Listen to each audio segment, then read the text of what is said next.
Hello, friends. So, we are meeting after a long time.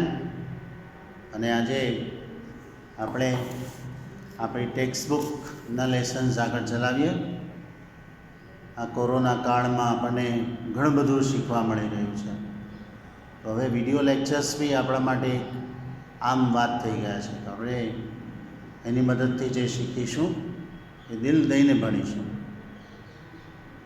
પરીક્ષાઓ regular લેવાશે એટલે મે સુધીમાં બધી તૈયારી થઈ જાય. તમારું રિપીટિશન, રિવિઝન, બરાબર, એ બધું જ રેગ્યુલર તમારે કરતા જ રહેવું પડશે, મથતા જ રહેવું પડશે તમારે, બરાબર. તો તમારું જે કંઈ ભણવાનું ચાલી રહ્યું છે એની માટે તમને ખૂબ ખૂબ શુભેચ્છાઓ અને ખૂબ ખૂબ આગળ વધો, કામ કર્યા કરો અને તમારી અભ્યાસની પ્રવૃત્તિને પણ દબાવતા રહો. સો this is the poem we are reading. Read 2 in unit 5. Okay. No men are foreign. બરાબર, કોઈ માણસ ફોરેન નથી. ફોરેન નથી એટલે શું? અજાણ્યું નથી. ફોરેનનો અર્થ થાય અજાણ્યું. ઓકે. તો જેમ્સ કિર્કપ નામના આ કવિ છે. સ્પેલિંગ જુઓ ચોપડીમાં, ટેક્સ્ટ બુક પર પેજ નંબર 53 પર છું, બરાબર. બરાબર ધ્યાનથી જોજો. હું આખી કવિતા પહેલાં વાંચું છું અને એક સ્ટાન્ઝા વાંચીશ પહેલાં આખી કવિતામાં. Remember, no main are strange. બરાબર, શું કહે છે? Remember, no main are strange, no countries foreign. Beneath all uniforms, a single body breathes like ours. The land our brothers walk upon is earth like this, in which we all shall lie. We all shall lie. આ ચાર લીટી છે, આપણે એને સમજીએ પહેલાં. Okay. હવે આપણને કહે છે કવિ કે રિમેમ્બર, યાદ રાખો બધા. કેમ યાદ રાખવાનું કહે છે? સમજો. પહેલાં પછીની પંક્તિમાં છે નો મેન આર સ્ટ્રેન્જ. કોઈ માણસ સ્ટ્રેન્જ નથી, વિચિત્ર નથી એટલે શું? અજાણ્યું નથી, એમ સ્ટ્રેન્જર કહેવાય, બરાબર. નો કન્ટ્રીઝ ફોરેન, અને કોઈ પર નથી. ફોરેન નથી એટલે પર. પરદેશ કે આપણે ફોરેન કન્ટ્રીમાં કેમ કહીએ કે મારા ભાઈ તો ફોરેન છે. ફોરેન છે એટલે શું? પરદેશ કયો છે. ફોરેન કન્ટ્રીમાં, આખું ફોરેન કન્ટ્રી બે શબ્દ છે, એમાંથી આપણે એક જ શબ્દ હોય ફોરેન બોલીએ છીએ. REIGN બોલો તો રેઇન કહેવાય. રેઇન એટલે રાજ્ય, અને આગળ એફો લાગે તો ફોરેન શબ્દ બને. ઓકે. તો આપણે પણ દર વખતે કહીએ છીએ કે શબ્દની અંદર આપણે પ્રવેશ કરીએ તો આપણને ઘણા બધા અર્થો મળતા હોય છે.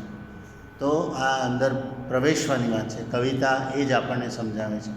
આપણને એક ફલક પરથી અનેક ફલકો તરફ લઈ જાય. એક ધરતી પરથી આપણને આકાશની ઉડાન પણ કરાવે. કવિતાનું કામ આ છે, બરાબર. તો કહે છે કોઈ માણસ અજાણ્યું નથી. તમે અજાણ્યા માની તમે પરદેશ જતા હો તો તમને કોઈ સ્વીકારે જ નહીં. તમારે તો એમના થઈને રહેવું પડે, બરાબર.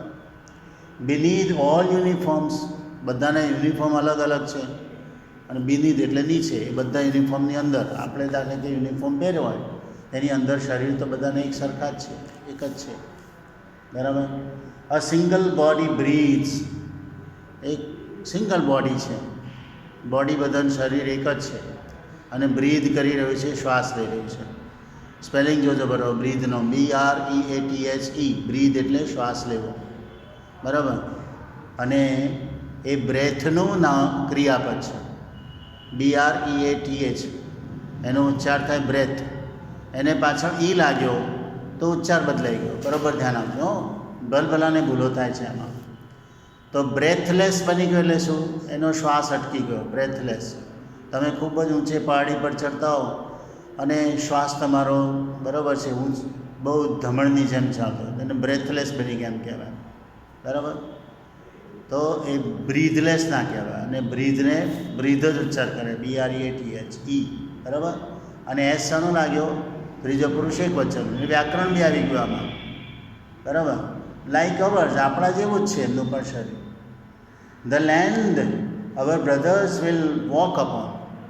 આપણા મિત્રો જે વોક અપોન કરે છે, ચાલે છે, જે મિત્રો આપણા ભાઈઓ બધા, ઇઝ અર્થ લાઈક ધીસ, આપણા જેવી જ ધરતી છે. એટલે આપણે એવું નથી માનવું કે એ લોકો બધા કંઈક ફોરેનમાં છે એટલે બધા આકાશમાં ઉડે, એવું નહીં. આપણા જેવી જ ધરતી છે ત્યાં પણ. In which we all shall lie, કે જેમાં આપણે બધા જ રહીએ છીએ. લાય એટલે રહીએ છીએ, બરાબર. Okay. They too, aware of sun and air and water, are fed by peaceful harvests, by God's long winter starved. બરાબર. આ પણ એક વાક્ય થયું. અરે પાંચીએ they too, એ લોકો પણ અવેર, જાગૃત છે, of sun and air and water. એવું કવિતામાં એન્ડ મૂકીને એક્સટેન્ડ કરી પંક્તિને. Of sun and air and water, બરાબર. તો સૂર્યપ્રકાશ પણ છે, હવા પણ છે, પાણી પણ છે. Are fed by peaceful harvest, અને બધાને ખોરાક પણ ફેડ એટલે આર ફેડ, ખવડાવાય છે, ભોજન મળે છે. ફેડ એ કોનું ભૂતકૃતન છે બોલો તો? FEED, ફીડ, ફીડ એટલે ખાવું, બરાબર. અને ફેડ ખવડાવાય છે. બાય પીસફુલ હાર્વેસ્ટ, શાંતિ ભરેલા. હાર્વેસ્ટ એટલે પાક, બરાબર. ભોજન એમને મળે છે, પાક મળે છે. કયો છે? તો કે પીસફુલ છે, શાંતિ ભરેલો છે, બરાબર. અને ક્યારે મળે? By wars long winter start, બરાબર. વોર થઈ ગયો, યુદ્ધ થઈ ગયો, પછી લાંબો વિન્ટર પડે એટલે એકદમ ઠંડી ઋતુ, બરાબર. એમાં સ્ટાર્વ થયેલા, ભૂખે મરેલા, સ્ટાર્વડ બોલો તો. STARV પછી એપોસ્ટ્રોફે કર્યો છે, જુઓ ચોપડીમાં. સ્ટાર્વડ, સ્ટાર્વડ એટલે શું? ભૂખે મરેલા, બરાબર. ભૂખમરાથી પીડાતા. સ્ટાર્વડ વિન્ટર, આખા વિન્ટરમાં સ્ટાર્વ થયેલું હોય, સ્ટાર્વેશન કહેવાય. ભૂખમરો લખી નાખો શબ્દ, સ્ટાર્વેશન, બરાબર. યુદ્ધના લાંબા શીતકાલીન ભૂખમરાથી, ભૂખમરા પછી આ લોકોને શું મળ્યું હોય? બરાબર, હાર્વેસ્ટ મળેલું હોય, પીસફુલ, શાંતિ ભરેલું. અને એ પણ એ લોકો જ, એનાથી પણ એ લોકો અવેર છે. અવેર, એ લોકો પણ અવેર છે, જાગૃત છે. હવે જો બીજી બે પંક્તિ લઈએ. ધેર હેન્ડ્સ આર અવર્સ, એમના હાથ પણ આપણા જ છે. And in their lines we read a labour not different from our own. અને એમની લાઈનોમાં, બરાબર, એમની જે રેખાઓ છે, ત્યાં રેખાઓ હોય હાથમાં, હસ્તરેખાઓ. In their lines we read, આપણને વાંચવા મળે છે. હસ્તરેખાઓમાં લખેલું, ભાગ્ય લખેલું હોય, બરાબર છે. આટલું તમારે કામ કરવું જ પડશે. તો ભાગ્યની રેખા આપણને એમ કહે છે કે આપણે સખત મહેનત કરો, પુરુષાર્થ કરો, બરાબર. In the lines we read a labour, મહેનત. લેબર એટલે મહેનત, અહીંયા મજૂરી. નોટ ડિફરન્ટ ફ્રોમ અવર, આપણાથી જુદી છે જ નહીં, આપણા જેવા જ છે લોકો, બરાબર. Not different from our own. Remember they have eyes like ours that wake or sleep. તમે યાદ રાખો કે છે દે હેવ આઈઝ, એ લોકોની આંખો એવી જ છે આપણા જેવી. દેટ વેક ઓર સ્લીપ, જાગે પણ છે, ઊંઘે પણ છે, બરાબર. And strength that can be won by લવ, અને એમની પાસે એવી તાકાત છે કે જે લવ એટલે પ્રેમથી જીતી શકાય. કેન બી વન, વનનો સ્પેલિંગ જો WON, વન, બરાબર. એક શબ્દ ઉચ્ચાર વન છે પણ એના સ્પેલિંગ બે થાય, WON પણ થાય અને ONE પણ થાય, બંનેના અર્થ જુદા, બરાબર. કેન બી વન બાય લવ, પ્રેમથી જીતી શકાય. Okay. In every land is common life, દરેક લેન્ડમાં, દરેક ભૂમિ પર કોમન લાઈફ જ છે. આપણે ગુજરાતમાં છીએ અને આપણે આફ્રિકામાં ક્યાંક કોઈ જંગલ પ્રદેશમાં જઈએ, એમેઝોનના, તો ત્યાંય ઝૂંપડીમાં રહેતો હોય એક આદિવાસી, બરાબર. તો એને પણ એ જ ભૂમિ છે, એ જ આકાશ છે, બરાબર, એ જ પાણી છે, બરાબર. તો કે છે દરેક લેન્ડ કોમન છે. That all can recognise and understand, બધા લોકો રેકગ્નાઇઝ કરી શકે, અન્ડરસ્ટેન્ડ કરી શકે. Let us remember whenever we are told to hate our brothers, it is ourselves that we shall dispossess બીટ્રે, condemn. ફરી પાછું આપણે યાદ રાખવાનું. કવિ વારંવાર કહે છે રિમેમ્બર, રિમેમ્બર, રિમેમ્બર. યાદ રાખો. ભૂલી જાય છે આપણે કે આપણે માણસ છીએ, આપણે કંઈક કુટુંબમાં રહીએ છીએ, મા બાપ છે, ભાઈ બહેન છે, ભાઈ ભાંડુઓ છે, આપણો દેશ છે, આપણે એક ભૂમિ પર આપણે ચાલીએ છીએ. એ ભૂમિ આપણી માતૃભૂમિ છે અને એને માતૃભૂમિ કેવી છે? ગરીયસી. એ ગરીયસ છે એટલે આપણે ગરિમા અપાવે તેવી છે. બરાબર? તો કહે છે late us remember વેનએવર we are told, જ્યારે આપણને કહેવામાં આવે ટુ હેટ અવર બ્રધર્સ, આપણને ચડાવવામાં આવે કે ભાઈ જો આ છે ને આને તો આમ ના કરતો હોય, કોઈને હેટ કરવા માટે આપણને કહેવામાં આવે છે કે તું આને હેટ કર, આને તિરસ્કાર, આને છોડી દે, આ તારો નથી એમ કહીને. તો કે હેટ અવર બ્રધર્સ, આપણા ભાઈને જ આપણે હેટ કરવાનું કહેવામાં આવે છે. It is ourselves that we shall dispossess. એ આપણે જ છીએ પોતે કે જેમણે શું કરવું પડશે? ડિસ્પોઝેસ કરવું પડશે, છોડવું પડશે, બિટ્રે કરવું પડશે અને કન્ડેમ કરવું પડશે. બરાબર? કન્ડેમ કરવું એટલે શું? બિટ્રે કરવું એટલે ટુ બી ડિસલોયલ, કન્ડેમ કરવું એટલે ક્રિટિસાઇઝ કરવું. કે આપણને કોઈ ડિસ્પોઝેસ કરે, બિટ્રે કરે, કન્ડેમ કરે, તો કે છે આપણે આપણા ભાઈઓથી આપણે આ રીતે જુદા ન પડીએ. બરાબર? રિમેમ્બર, હજુ પણ યાદ રાખો કે છે we who take arms against each other, એકબીજાની સામે હથિયાર ઉઠાવીએ છીએ, એ પણ ના કરવું જોઈએ. બરાબર? who take arms against each other, it is the human earth that we define. આપણે આ હ્યુમન માનવીય માનવોથી બરાબર છે ખચિત આ જે ભૂમિ છે, આ ધરતી છે, એને ડિફાઇન કરીએ છીએ એટલે એને ભ્રષ્ટ કરીએ છીએ, સ્પોઇલ કરીએ છીએ. નીચે શબ્દ આપેલો છે. Okay, our hells of fire and dust outrage the innocence. બરાબર છે? ફાયર એન્ડ ડસ્ટ, ફાયર એટલે અગ્નિ અને ડસ્ટ એટલે ધૂળ. બરાબર? અગ્નિ અને ધૂળથી ભરેલું આખું જે નરક છે, અવર હેલ્સ. બરાબર? જે કંઈ નકારાત્મક વસ્તુઓ છે એ નરક કહેવાય અને સકારાત્મક વસ્તુને શું કહેવાય? સ્વર્ગ કહેવાય. બરાબર ને? તો સારા બનીએ તો સ્વર્ગ ઊભું થાય અને ખરાબ બનીએ તો નરક ઊભું થાય. આ હું નરકમાં રહું છું, તો નરકમાં રહે છે એટલે તમે ગંદકી રાખો, ખોટા શબ્દો બોલતા હો, શબ્દો બોલતા હો, આ બધું શું કહેવાય? નરક કહેવાય.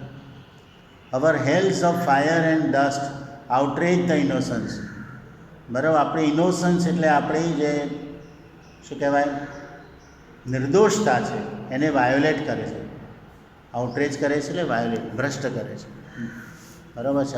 અતિક્રમણ કરે છે એમ કહેવાય. આ વાયોલેટ કરે. બરાબર? અતિક્રમણ કરે છે. Of air, innocence of air. બરાબર? That is everywhere our own. અને એર જે છે આપણે ઇનોસન્સની એ બધે જ છે, જ્યાં ત્યાં બધે ફેલાયેલી છે. Remember, no main are foreign and no countries strange. તમે ફરી છેલ્લી પંક્તિમાં જો પહેલી પંક્તિમાં જુઓ, remember no main are strange, no countries foreign. ફરી કહે છે remember no main are foreign and, પછી એન્ડ શબ્દ વધારવાનો, no countries foreign, no countries strange. બરાબર? એમણે શબ્દ બદલી નાખ્યો, ફોરેન આગળ લીધું, સ્ટ્રેન્જ પાછળ લીધું અને વચ્ચે એન્ડ લઈ લીધું. આ કવિતાની ચમત્કૃતિ કહેવાય. આ સમજવાની આપણે કેમ કવિએ ફેરફાર કર્યા. કારણ કે આપણને વારંવાર યાદ કરાવવું છે, તો આપણા મગજમાં જે પેલું હોય તો એને ઉલટાવીને પાછું યાદ કરાવ્યું. બરાબર? તમને મારે યાદ કરાવવું હોય તો હું શું કરું? એને ઉલટાવી દઉં. એટલે વળી પાછું સાહેબ તમે તો આવું કહેતા હતા, એટલે તમે આવું કહે તરત જ તમારા મગજમાં પેલું પેલી ચમત્કૃતિ રૂપે બહાર આવે. ઓકે, તો ફરી એક વખત આપણે કવિતા જોઈ લઈએ. પહેલાં ગ્લોસરી જોઈ લઈએ. બીનીથ એટલે અંડર, નીચે, બિલો. હાર્વેસ્ટ એટલે પ્રોડ્યુસ, ફ્રૂટેજ એટલે પાક આપણે કહીએ એને. બરાબર? ઉત્પાદન, પ્રોડ્યુસ એટલે ઉત્પાદ કહેવાય, ઉત્પાદન જુદું, પ્રોડક્શન અને પ્રોડ્યુસ. બરાબર છે? ઉત્પાદ. અને ટુ પ્રોડ્યુસ એટલે ઉત્પાદન કરવું એમ કહેવાય. પ્રોડ્યુસ, પ્રોડક્શન, એના બે નામ થયા પ્રોડ્યુસ પરથી. પ્રોડ્યુસ પોતે પણ કહેવાય નામ, અને પ્રોડક્શન એ પણ બીજું નામ છે. એને આપણે ભાવવાચક નામ કહીશું. બરાબર? ફ્રૂટેજ કહેવાય. સ્ટાર્વડ એટલે સફરિંગ, પીડાતા. મેં કીધું ને ભૂખ મારો, શાને લીધે ભૂખ પીડાય માણસ? ભૂખને લીધે. પહેલાં પહેલું તો આ છે તરસ. ભૂખ અને તરસ બે મોટી પીડાઓ છે એમ કહેવાય છે. બરાબર? એ પીડા, ભૂખ અને તરસ, એને માટે માણસે વ્યવસ્થાઓ કરી. પાણીની વ્યવસ્થા, ભોજનની વ્યવસ્થા ભગવાને આપણા જીવન સાથે ઘડીને આપી છે. બરાબર? તો કહે છે પછી સ્ટાર્વડ, રેકગ્નાઇઝ, આઈડેન્ટિફાય સમબડી, કોઈને આઈડેન્ટિફાય કરો. અને ડિસ્પોઝેસ એટલે ડિપ્રાઇવ કરો, એને વંચિત રાખો. ડિપ્રાઇવ કરો એટલે વંચિત રાખો. બરાબર છે? તમારું પોઝેશન હોય ને ભાઈ જતું રહ્યું તો ડિસ્પોઝેસ થઈ. બરાબર? એમાંથી લઈ લીધું તમારા હાથમાંથી. બિટ્રે કરવું એટલે બી ડિસલોયલ. બિટ્રે, બરાબર છે? વંચના કરવી એટલે છેતરવું, એને બિટ્રે કહેવાય. કન્ડેમ એટલે ક્રિટિસાઇઝ. બરાબર? ડિફાઇલ કરવું એટલે સ્પોઇલ કરવું. ટેઇન્ટ કરવું, ટેઇન્ટ ડાઘો પાડવો, ડાઘો લગાડવો, ટેઇન્ટ કહેવાય. બરાબર? તમે ઘરમાં કલર કામ કરાવો તો પેલો કહે છે કયા ટેઇન્ટમાં જોઈએ છે એમ કહે છે. છાંટ, કયો રંગની જે છાંટ હોય ને અલગ અલગ. બરાબર? આપણે ખાલી ગુલાબી કહે તો ગુલાબીમાં કેટલા બધા શેડ છે, એટલે લોકો ટેઇન્ટ કહે, TINT. ત્યાં સ્પોઇલ નથી. બરાબર છે? ટેઇન્ટ શબ્દ ત્યાં એ રીતે વપરાય છે. ઓકે? હવે આગળ જોઈએ. આઉટરેજ એટલે વાયોલેટ કરવું. આઉટરેજ કરવું, વાયોલેટ કરવું, ભંગ કરવું. Violation of the rule. બોલો તો બધા. વાયોલેશન ઓફ ધ રૂલ, નિયમનો ભંગ એને કહેવાય. Okay, so we go to the poem again. Repeat કરું છું. Remember, no main are strange, no countries foreign.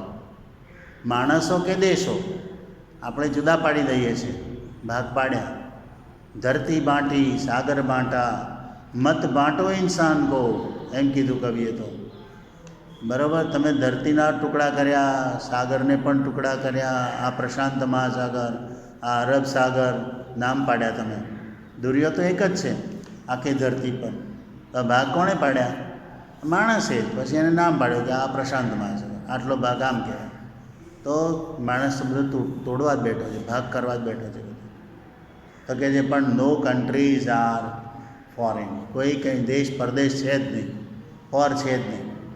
beneath all uniforms, બધા યુનિફોર્મની નીચે, a single body breathes like ours. બરાબર? સમજો, સરસ મજાનું છે. The land our brother walk upon is earth. બરાબર? કવિતાનો તમે સાર પકડજો. The land our brothers walk upon is earth like this. આપણી આવી જ ધરતી છે કે પૃથ્વી છે આજ. in which all shall lie, કે જેની અંદર બધા લાય પડ્યા રહેશે. એ લોકો શું કરે? દફન કરે ને. એટલે કે ઇન વિચ, એ ધરતીમાં બધા સમાઈ જશે. ઇન વિચ ઓલ શેલ લાય, એટલે ઈ લાય એટલે પડ્યા રહેવું, એટલે દફન થઈ જવું, એવો અર્થ બી અહીંયા આપણે મૂકી શકીશું આપણે. ઇન વિચ, કે જેની અંદર, અર્થની અંદર એ લોકો લાય થાય. બરાબર? દફન કરે ને. મુસલમાનો અને ક્રિશ્ચિયનો બે શું કરે? ધરતીમાં મૃત શબ્દને દાટે છે. એટલે in which we shall all લાય.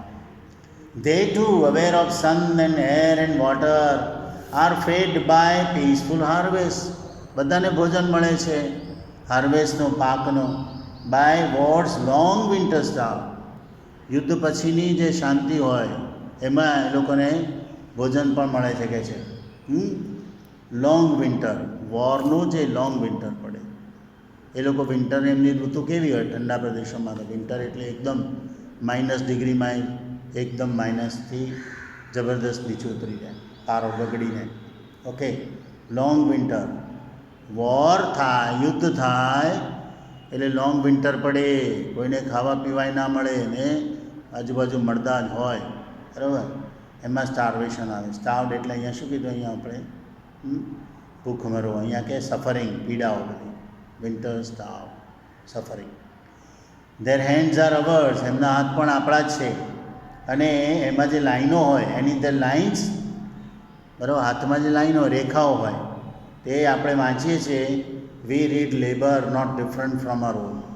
આપણાથી જુદું નથી એમની labour. Remember they have eyes like ours that wake or sleep. બરાબર, સરસ છે, મજાનું. And strength that can be won by love. એમની પાસે પણ એવી તાકાત છે જેને પ્રેમથી જીતી શકાય. એટલે પ્રેમથી જ માણસને જીતવો જોઈએ. બરાબર. And every land is common life that all can recognise and understand. દરેક લેન્ડમાં છે કોમન લાઈફ છે અને જેને આપણે રેકગ્નાઇઝ કરીએ, અન્ડરસ્ટેન્ડ કરીએ. Late us remember whenever we are told to hate our brothers, it is ourselves that we shall dispossess, betray, condemn. બરાબર. આપણે યાદ રાખવાનું કે આપણને જે કહેવામાં આવે છે કે તમે હેટ કરો, તો આપણે પોતે જ બિટ્રે થઈશું, આપણે પોતે જ ડિસ્પોઝેસ થઈશું, આપણે પોતે જ કન્ડેમ થઈશું. એટલે એવું કરાય જ નહીં કોઈના કીધે. બરાબર. Remember we who take arms against each other. આપણે એકબીજાની સામે હથિયાર ઉઠાવીએ છીએ. આર્મ્સ એટલે હથિયાર. બરાબર. It is the human earth that we define. આપણે માનવ ભૂમિને જ, આ માનવોથી બરાબર છે ભરેલી ભૂમિને જ આપણે ડિફાઇન કરીએ છીએ, ભ્રષ્ટ કરીએ છીએ. Our hells of fire and dust outrage the innocence of air. એરની જે ઇનોસન્સ છે, હવામાં રહેલી જે ઇનોસન્સ છે, તે શું કરે? આઉટરેજ કરીએ છીએ આપણે, એને આપણે વાયોલેટ કરીએ છીએ. બરાબર, ભ્રષ્ટ જ કરીએ છીએ. ઓકે. તો કે છે everywhere our on, that is everywhere our on. આ નિર્દોષતા બધે પડી છે, પણ આપણે શું કરીએ છીએ? ભ્રષ્ટ કરી દઈએ છીએ. Remember no main are foreign. તમે યાદ રાખો, કોઈ માણસો ફોરેન નથી અને નો કન્ટ્રીઝ થઈ, કોઈ દેશ પણ સ્ટ્રેન્જ નથી. ઓકે.